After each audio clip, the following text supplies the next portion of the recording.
captain of Sunderland at youth level. Yeah, it was, yeah. What was that like, getting let go from Sunderland? I've been through heartbreak after that moment, and it wasn't as bad as that, to be honest. Yeah. I've never cried so much in my life. It was like me dream to play for Sunderland. When I got signed for Sunderland, I couldn't believe it was Sunderland that was coming for us, because I was doing all right at grassroots level around the time, and I was thinking, like, if I keep playing well here, I'm going to get picked up by someone. But because it was Sunderland and being a Sunderland fan, like, it probably worked against us how much I cared for the club in terms of my football career, because I cared about just winning so much rather than my own performance. Right. Whereas you've got people around you that might be more obsessed with their own performance, which is probably the smart thing to do at that level. But the actual way it happened itself, I was about 16, so I'd been there about 3 or 4 years.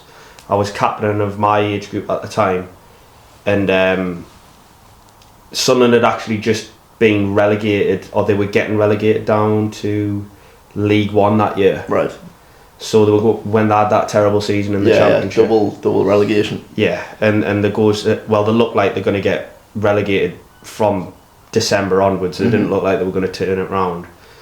And the club was in a nightmare state, but I don't put that as the excuse. But I think it could have been different if they'd stayed up and they'd have been a decent side. They weren't in like, but I remember them pulling us in, and it was just absolute heartbreak, mate, to be honest. Yeah. All I wanted to do really was play for Sunderland, like every kid does, but I felt like I didn't get close, but I got quite close. Because if you get a contract after that, you're only 2 contracts away at 16 from being a first team footballer, so I wasn't that far away. But it was absolute heartbreak when they pulled us in. They pulled us in, and I was that angry that they had training after. We had training after straight away with all the lads. Yeah. And I was the only one that got told on that day. And I trained after, because I was like, bollocks to these, like, I'm going to show them. Just couldn't stop crying the whole session. I'm like a 16-year-old, like, pressing someone, just tears running down my face. So it was absolutely brutal, to be honest, yeah. Did it come out of nowhere, or? Yeah. Yeah.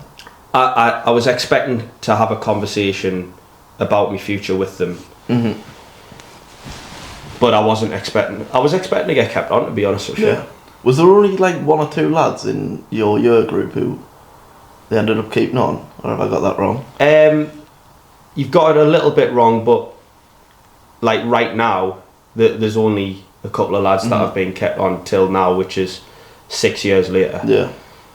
I always say to people about a story where I think we're about 14 years old, and I'd been there about 1.5 to 2 years, and I'm sitting there with like 20 lads, and our actual age group, the Sunderland age group, we had a great academy. We were like top 2 or 3 in the country at our age group. There was only like Arsenal and Chelsea that were like a really tough game. We're better. We beat the likes of City, beat the likes of United. It was usually them two. And I remember like the coach was standing at the front, and he was like, statistically, right now, you lads are like at the top level of academy football, but statistically, no one in this room will actually make it as a full-time footballer by the stats. And you're looking around at the time, you're going like, shut up, mate, like, it'll be me, or we're an exception, like we're a great team, there'll be 3 or 4 of us. And only when you're 22 now, you look back and you think, oh, actually, there's no one I've played with yet that has guaranteed a full career in football. There's a few that are still playing, doing really well. Could have an injury, could fall out of favour, and then they don't end up having a career. It's such a minimal percentage of people that actually end up playing full time. Yeah. So talking about sort of you thinking, oh, I'm the exception to the rule. With that in your head, did you also have sort of a plan B, just in terms of like, if this doesn't work out, or like how sure were you that you were going to be the exception to the rule? I think you try and delude yourself. So I did try and, you have to be delusional, and I was delusional, but I did have a burning desire in the back of my head that I wanted to be a business owner, because my dad was always in entrepreneurship. He was always very entrepreneurial, and I knew in a way, when I look back now, even though I didn't think it at the time, I knew in the back of my head that kind of thought that was the way I wanted to go in life at some point, anyways. But you do delude yourself when you get to a certain standard where you're like, I am going to be a footballer. There is no plan B. You see all like the quotes and that, like, there isn't no plan B. Like, you shouldn't have a plan B, and I do agree with that to a certain extent. But nah, I didn't really have one in mind at the time. Like.